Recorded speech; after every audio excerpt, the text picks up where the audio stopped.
que tu l'adores et qu'elle a de jolis yeux.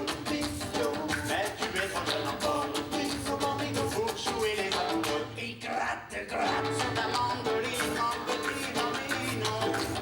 Ta musique est tout jolie que le ciel de l'Italie.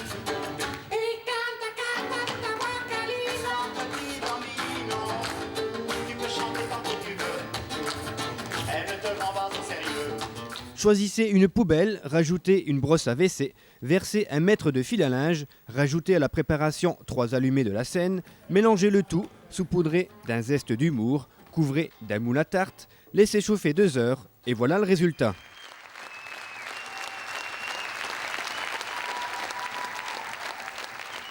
Un triomphe et un superbe spectacle cuisiné avec maestro par les Poubelle Boys, c'est leur nom, samedi soir à l'espace culturel de Romba.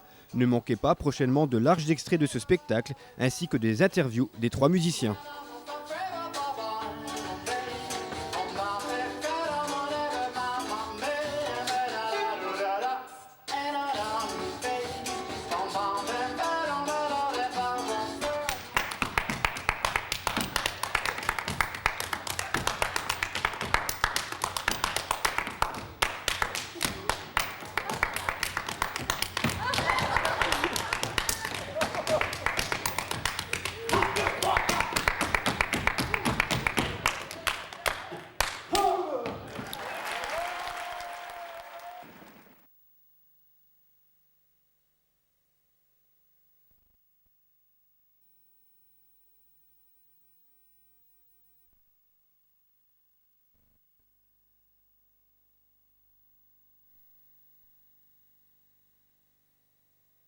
J'ai appris que le théâtre n'est pas plein ce soir. Alors je suis extrêmement déçu. Arrêtez de regarder la télévision quand même. Enfin, Rombasien, Rombasienne. Je sais que vous avez une télévision très très chouette, mais quand à 8h30, il faut être au spectacle. Il faut arrêter maintenant les conneries maintenant. Et puis c'est comme ça, on ne dit plus rien, voilà. Voilà. Rassurez-vous, même si Kamel et Jean-Baptiste vous disent qu'ils ne vous diront plus rien, ce n'est qu'un mensonge. En effet, les 3 lurons des Poubelle Boys, Kamel, Jean-Baptiste et Stéphane, ont accepté avec gentillesse de se prêter au jeu des interviews.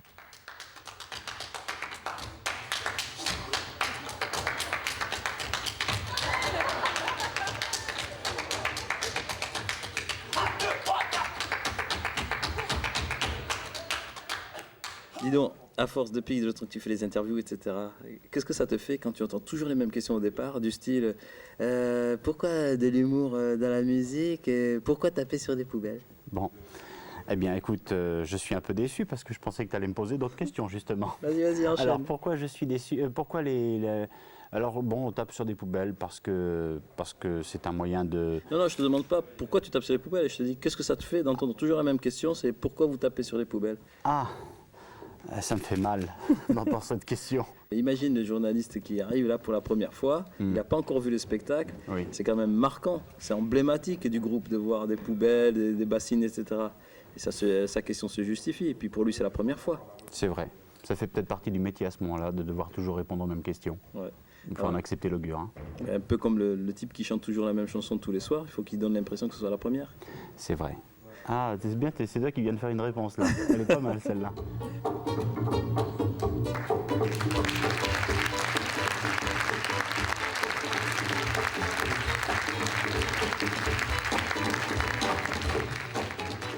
Vous l'aurez compris, les Poubelle Boys ne sont pas uniquement de joyeux lurons, mais d'authentiques artistes. Ils ont réussi à faire souffler un vent de folie sur le public présent à l'espace culturel. Bon, allez, fini les commentaires, place aux Poubelles Boys, bien entendu.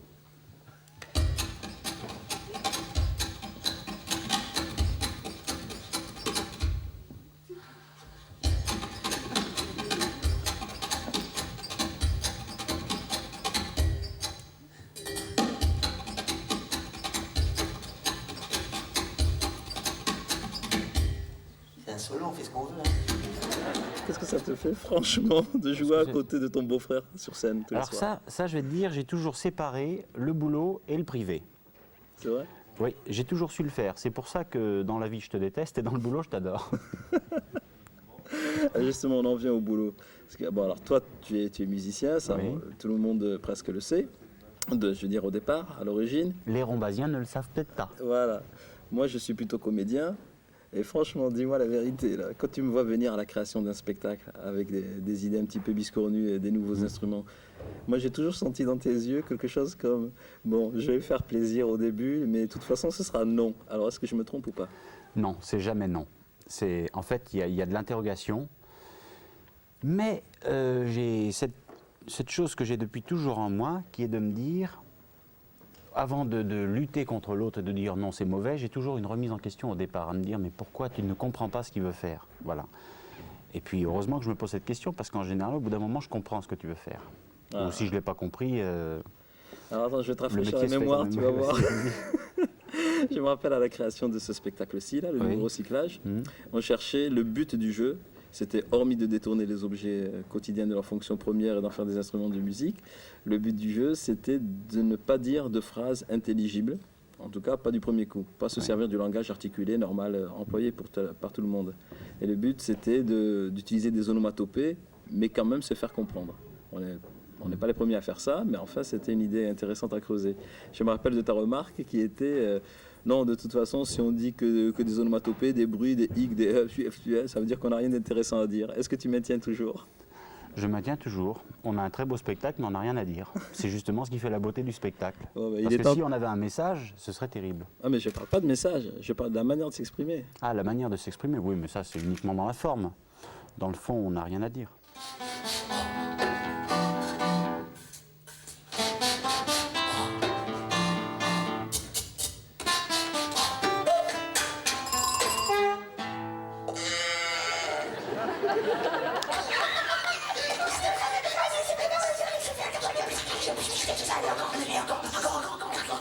Jean-Baptiste, quelles sont les qualités et défauts de Stéphane et Kamel? Ça y est, elle veut foutre la merde dans le groupe. Alors, les qualités et défauts de Stéphane et de Kamel. Ils sont tous les deux extrêmement exigeants pour leurs qualités. Et de ça, j'ai beaucoup appris. L'exigence. C'est pas forcément ce que l'on a à dire, mais dans la transcription par rapport à la relation à la scène. Moi, je ne savais pas trop ce qu'était la scène. Stéphane le sait, la scène depuis toujours. Il a toujours été sur scène depuis l'âge de 8 ans.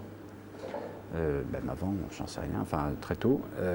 Kamel a eu une approche de la scène aussi théâtrale, donc tout de suite, le plan de scène est important, alors que pour ma part, ça restait un univers un peu inconnu, sans trop savoir comment s'orienter là-dessus, quoi.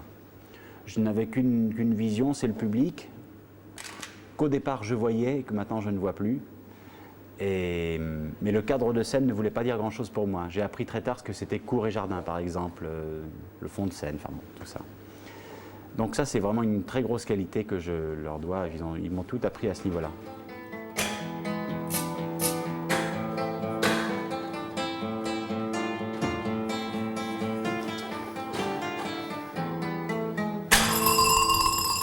Les défauts,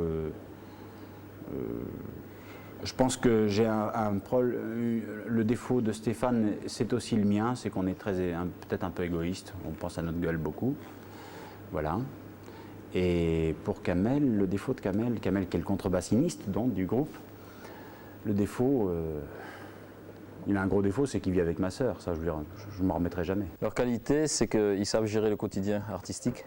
Ça, c'est une super qualité. C'est-à-dire, une fois qu'on a trouvé la matière première, etc., qu'on a lancé le train sur les rails et tout, alors après, il faut au jour le jour trouver des mini-détails à l'intérieur de mini-séquences.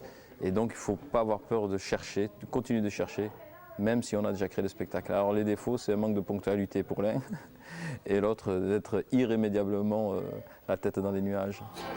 Du brauchst einen sehr guten auf die Frist.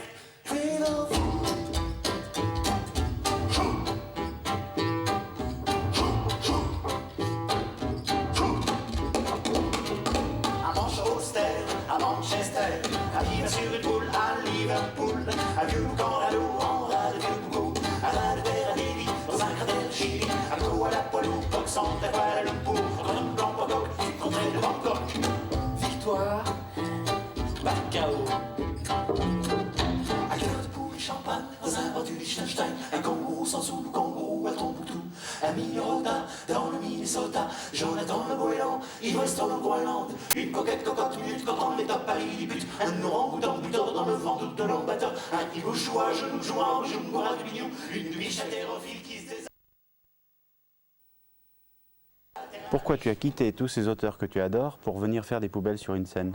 Ça, c'est bizarre. Quand je retourne dans ma terre d'origine, le Lot, à Cahors, que je recroise les anciens copains de la troupe que j'avais créée, ils me disent toujours « Et ça te manque pas, le théâtre ?» Moi, je trouve que c'est du théâtre ce que je fais. Je trouve que c'est la même chose. Peut-être qu'on n'a pas d'auteur, c'est vrai, puisque nous le sommes nous-mêmes. Mais moi, l'essentiel, c'est de s'exprimer. De toute façon, il y a des pièces de théâtre qui se font avec très peu de texte. Presque pas.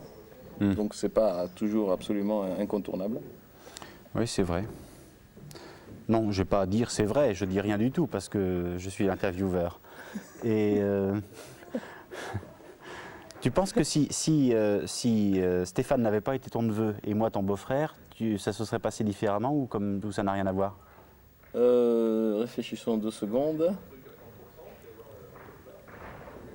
Je pense que ça se serait peut-être passé différemment à cause des rencontres terre à terre, tout simplement des rencontres techniques. Parce que quand on est neveu et oncle, c'est vrai qu'on a plus de chances de se croiser dans la vie. Quoique, je connais tellement de familles éclatées.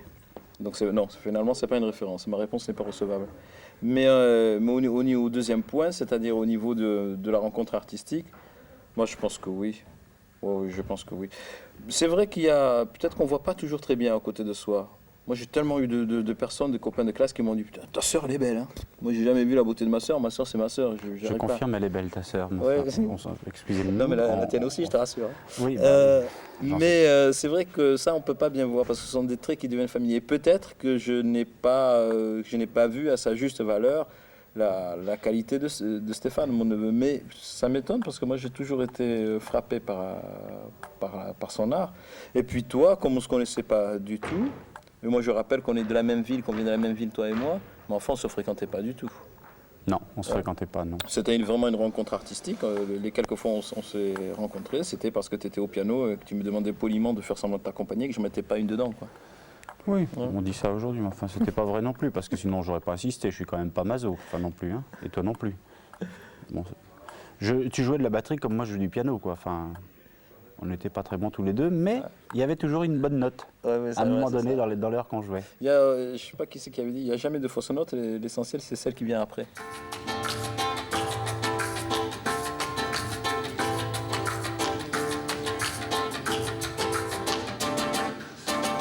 Les yeux battus, la mine triste et les joues blêmes. Tu n'adores plus, tu n'es que l'ombre de toi-même. Seul dans la rue, tu erres comme une âme en peine. Et tous les soirs, sous sa fenêtre, on peut te voir. Je sais bien que tu l'adores et qu'elle a de jolis yeux. Mais tu es trop jeune encore pour jouer les amoureux. Il gratte sur ta mandoline en petit bambino. Ta musique est plus jolie que le ciel de l'Italie. Il canta ta voix câline en petit bambino. Tu peux chanter tant que tu veux. Elle ne te prend pas au sérieux. Avec tes cheveux si blancs, que tu as l'air d'un chériban. Pas plutôt jouer au ballon, comme font tous tes copains. Quelles sont vos sources d'inspiration? Nos sources d'inspiration, elles sont très Les variées. vôtres, Les propres. miennes. Les miennes, mes sources d'inspiration, c'est la nature, c'est la campagne déjà. Parce que je suis de la campagne et que la campagne a marqué mon enfance de manière récurrente. Enfin, c'est vraiment quelque chose qui restera en moi tout le temps, même si ça fait longtemps que je ne suis plus à la campagne. Mais c'est un des éléments de ma vie, quoi. Ça fait partie de ma vie. La campagne, et puis les rencontres musicales dans un premier temps, les rencontres aussi de vie, par le biais de mes parents dans l'enfance, les gens que j'ai pu rencontrer dans mon enfance qui m'ont marqué, et puis et puis la rencontre avec la musique, quoi, qui s'est faite très très tôt. En fait, c'est une guitare au départ. Une guitare à la maison, une guitare sèche, que j'ai éventrée d'ailleurs. Et quand je me suis retrouvé face à un instrument, je pouvais rester des heures et on pouvait me laisser tranquille, je ne bougeais plus. J'étais fixé sur les instruments de musique. Et puis j'ai découvert le jazz à l'âge de 13 ans, et puis le classique au conservatoire, et puis des grands auteurs, vraiment, des grands compositeurs, Shostakovich, les Russes, tout ça, enfin j'aime beaucoup. Oui. La musique a été vraiment un déclic. Ah, c'est un déclic, oui, j'en parlais d'ailleurs il n'y a pas longtemps avec ma compagne, on parlait de ça, et c'est vrai que il y a 2-3 morceaux qui m'ont marqué, quoi, et je pense à vie, voilà, où vraiment le sentiment que la musique n'était pas de la musique, mais c'était vraiment de la chair, quoi. C'est vraiment, c'est un élément solide pour moi.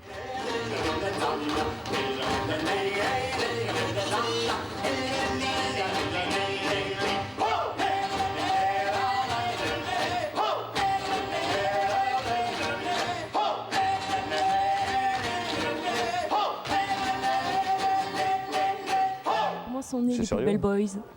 Bah, ils sont nés parce que je les connaissais tous les deux et que j'ai eu envie qu'ils se rencontrent. Parce que je trouvais que l'expression de l'un rejoignait l'expression de l'autre, même si les deux modes étaient différents, c'est-à-dire la musique pour l'un, la danse pour l'autre. Moi j'étais au milieu, je faisais du théâtre. Et je ne savais pas vers quoi on pouvait aller, mais je savais que s'ils se plaisaient aussi, autant que chacun d'eux me plaisait, oui, ça pouvait aboutir sur quelque chose. Quoi, je ne savais pas. Est-ce qu'on peut dire que les Poubelle Boys, c'est une histoire de famille? Oui, mais c'est un hasard. C'est vraiment le hasard. C'est vraiment, à un moment donné, c'est la question qu'il m'a posée, Jean-Baptiste. C'est le hasard. Je pense que malgré tout, on se serait rencontrés parce que c'est quelque chose qui nous parle. Vous savez, des fois, il y a un truc qui est complètement en dehors des médias, etc. Vous passez dans la vie, devant une radio, puis il y a Louis Armstrong qui chante et ça vous fait quelque chose, alors que vous n'avez jamais été habitué au jazz ou quoi que ce soit. Ça vous marque. Et là, je crois que c'est la même chose. Donc, je crois que ça dépasse quand même l'enceinte familiale.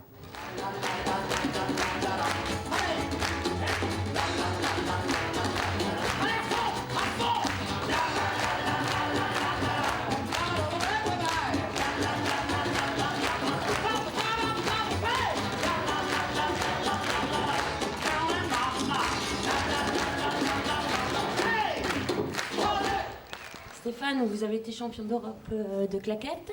Aujourd'hui, vous êtes devenu un as en batterie de cuisine. Comment en êtes-vous arrivé à ce stade? Oh, comment le chemin a été long, mais disons que les claquettes, en fait, moi, je préfère le mot tap dance, par exemple, parce qu'il illustre mieux le fait que c'est du tap et c'est de la danse. Ce n'est pas seulement faire des claquettes avec des paillettes, il faut aussi avoir un instrument rythmique dans les pieds.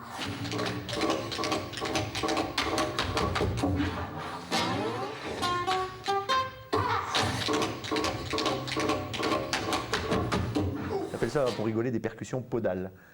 Et en fait, quand on a des structures rythmiques dans les pieds comme ça, c'est plus facile, je pense, que pour le quidam moyen de passer à la batterie, qu'elle soit de cuisine ou autre, mais d'utiliser les mains aussi.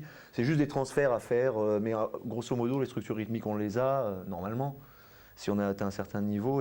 Et en fait, tout ce qui est percussion m'intéresse, que ce soit avec des pchits, avec des pieds, avec les mains, avec la bouche, avec tout ce qui est rythme m'intéresse, donc forcément...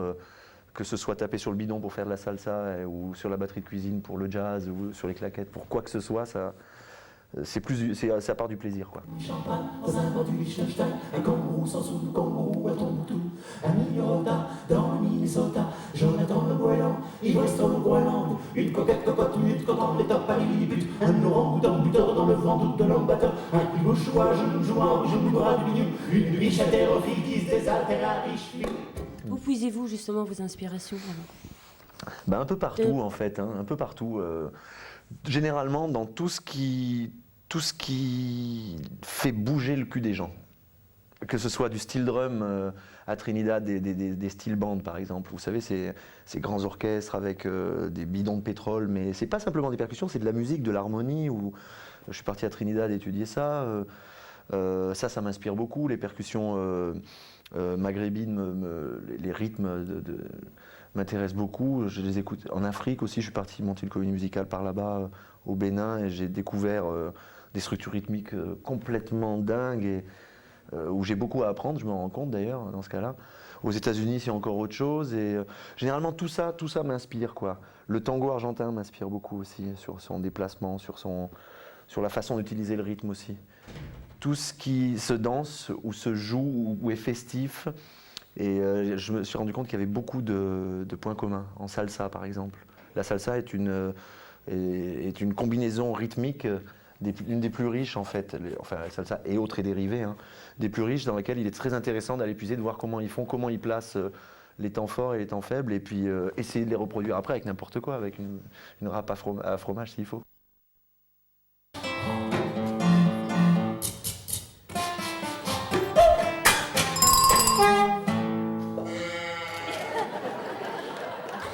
Comment se passe la vie entre Poubelle Boys? Oh ben, la vie entre nous, elle se passe plutôt pas mal. Hein. Ça fait 8 ans qu'on est ensemble. Il y en a un qui est mon tonton, l'autre qui est son beau-frère. Mais en même temps, c'est très anecdotique. C'est pas pour ça qu'on travaille ensemble. C'est d'abord pour une complicité artistique qui aurait dû exister pour moi d'ailleurs avec d'autres gens, puisqu'il y a d'autres gens de ma famille qui font de la danse. Mais j'ai choisi celui qui fait du théâtre. En fait, on s'est choisi l'un l'autre au départ. Et entre nous, le travail, c'est d'abord le plaisir, en fait. On vit des aventures avec des grands metteurs en scène comme Beno Besson ou en solitaire comme en trio comme on fait actuellement. Et c'est basé sur le plaisir, sur d'abord d'être ensemble, ensuite celui de créer quelque chose qui nous amuse, et ensuite de le formaliser de façon la plus professionnelle possible, en se disant que c'est pas simplement le tout de taper sur des bassines ou de faire un peu de claquettes, c'est qu'il faut que tout ça donne un ensemble cohérent et que les personnages se dégagent et que le public reste attentif pendant 1h30 voire 2 heures, donc c'est du travail. On est à cheval entre l'amusement comme base de départ et le travail comme moyen d'y arriver.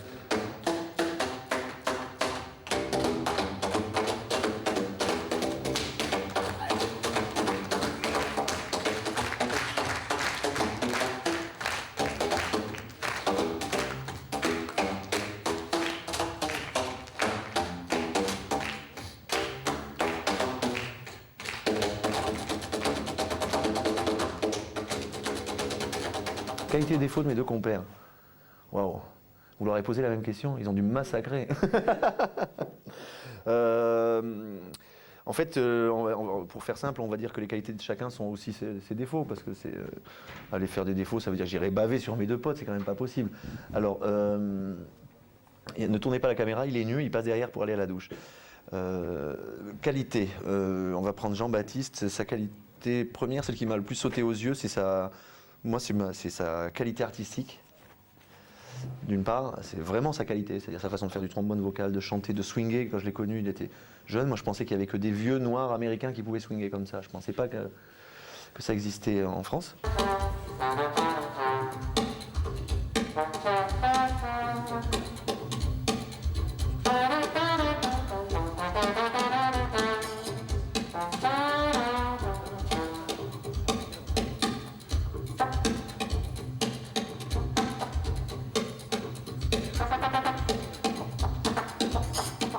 C'est une qualité de ça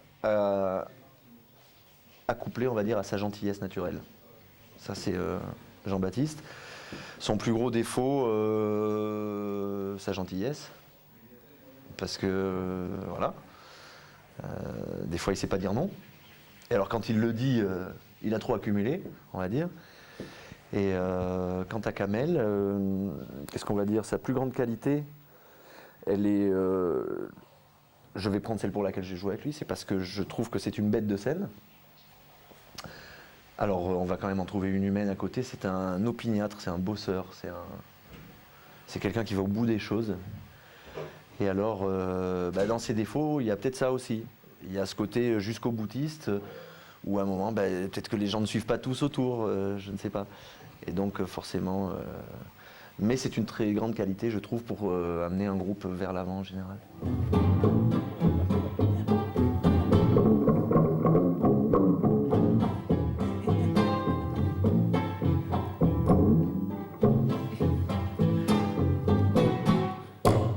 Qui est le chef de cuisine des Poubelle Boys?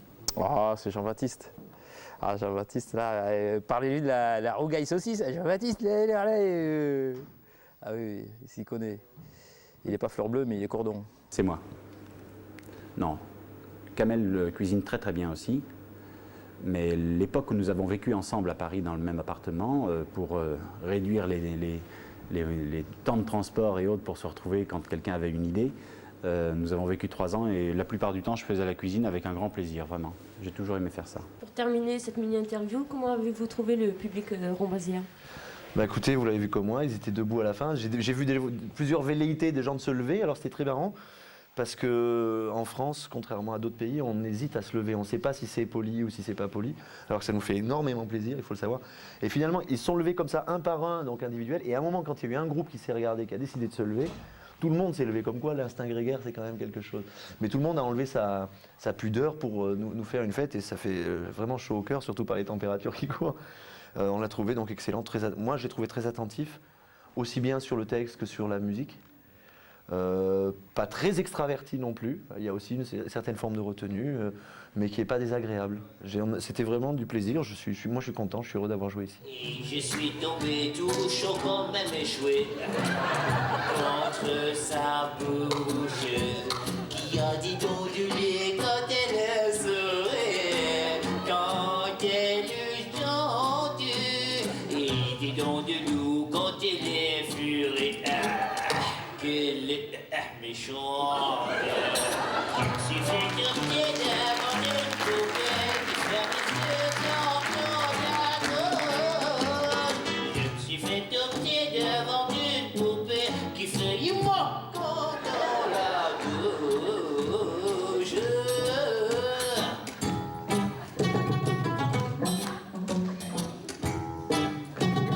Je subis sa loi, je file tout doux sous son empire, bien qu'elle soit jalouse au-delà de tout,